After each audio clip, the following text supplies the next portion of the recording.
Hi, welcome back. This is Chef Ken here with Pro Chef 101, where we just try to make cooking easy, make it simple. Our motto is simplify, simplify, simplify. But we're old school. We do things the old-fashioned way. No high tech here. Last week we were here. We were making lean dough. We were making a basic lean dough is 75% hydration. It's kind of in between a baguette and a ciabatta. Ciabatta is very wet. It kind of flattens out. Baguette is pretty wet, but it'll still kind of stay up. So I split the dough into two batches and put it in the, what we call in the business, a retarder, a refrigerator. But a retarder is even a little, you really want it a little bit colder because you want to shock it. You don't want it to grow anymore because this has really expanded quite a bit since when I put it in. Oh yeah. So what I did was I put it right in the freezer, uncovered for about half hour, 45 minutes, and then put it in the fridge. But it's still, man, it's blasting. So we got to do something with it now, right? So I'm going to take it out gently. I don't want to do too much to upset it. I don't want it to get angry. But I've already degassed it a lot. I don't want to, but don't have a lot of choice in it. So I'm going to do some more folding. Remember we folded it a few times? I just folded it again. I'm going to just let it fold, and almost every time you work with dough, you got to let it rest a little bit. So I'm going to take the other one out too. And I got to tell you that yesterday I was a little surprised. I saw Katie's face yesterday. She never saw me make this dough before, right?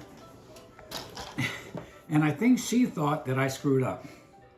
Because that mess, right? That shaggy mess looks like, oh, the dough wouldn't look right. Because she's used to seeing doughs that are in the mixer and they come up together nice. They're smooth as silk. And so she thought this wasn't going to work. So she was kind of surprised when she looked at it and said, oh boy. And she says, so if you have never done this type of bread baking before, and you're used to kneading, beating it up in the machine, you're going to say, how could this mess that we had, look at all those beautiful big air bubbles. See that big air bubble there? You got to pop that, because if you bake it, you're going to have trouble. So this one rested for a few seconds. This one hasn't rested yet. I have to decide what I want to do. So this is really almost loose enough to make like two ciabattas with. So if I were going to make two ciabattas, I would just simply do as little as possible with them. I would just do this, get a little flour on all the surfaces.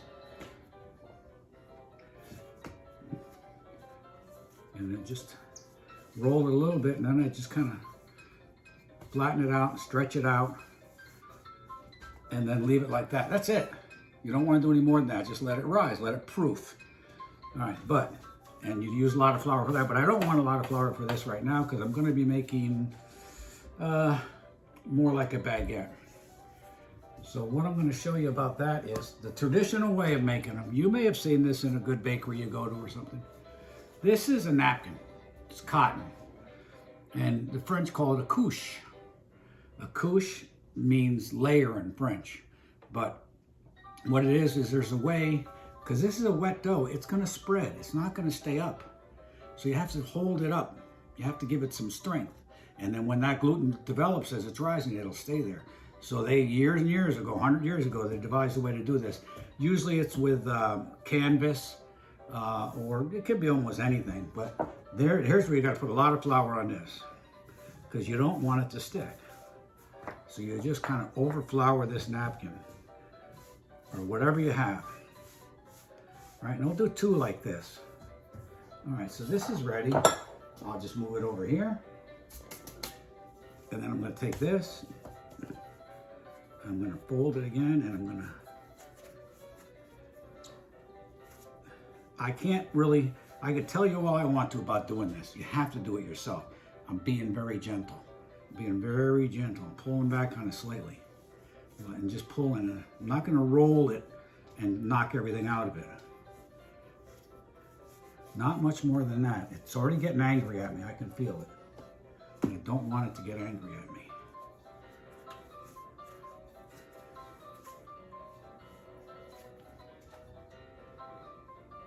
Lightly, you don't want a lot of flour here. We had our little pizza restaurant, and I always told them, I said, you can't have too much flour when you're making pizza. You don't want it to stick, and it doesn't much matter. You can always just brush it off.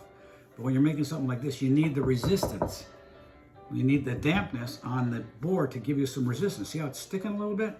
I need that to help shape it.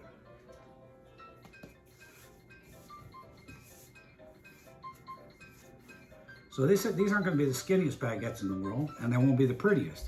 Are we looking for pretty? Absolutely not. So we just want good tasting, and this is going to taste good.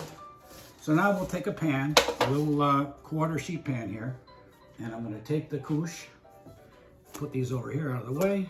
I'm going to put the couche here. I'm going to put one of them in here with the good side down, seam side up, and then you go like this. All right, then I take the other one, put it in here like this, pull this over here like this. Now, as they rise, as they proof, this one has the edge of the pan, this one has the other baguette to lean up against, and if I had another one or two, I could squeeze them in here, but I don't. So I'm going to take some beans and just put a little wall here. I'm going to put a little wall there, and then I'll take a towel, and I'm just going to cover it